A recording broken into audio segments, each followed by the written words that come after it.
ওরা মাঝে মাঝে আমাদের আলগি ন্যাশনাল উচ্চ বিদ্যালয় মাঠে বল খেলতে আসে জোরপূর্বক, ওদের বাধা দিলেও ফেরে না এবং ওরা এসে মাঝে মাঝে গোলমাল করলে তখন আশঙ্কা ঘটাই যায়।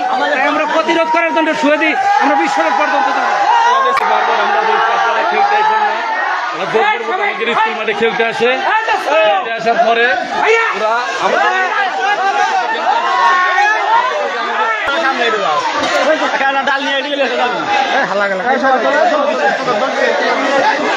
আমাদের সৌদির সাথে যে সংগঠন, আমরা তাদের সাথে অনেকভাবে মীমাংসা করার জন্য অনুনয় বিনয় করছি।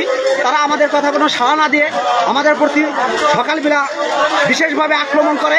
আমরা সেটা প্রতিহত খাওয়ার পরেও সর্বধৈর্য সহকারে সর্বোচ্চ চেষ্টা করছি এটা মীমাংসার জন্য। আমরা তাদেরকে হামলা করার জন্য নয়, আমরা তাদের প্রতিহত করার জন্য দাঁড়িয়েছি।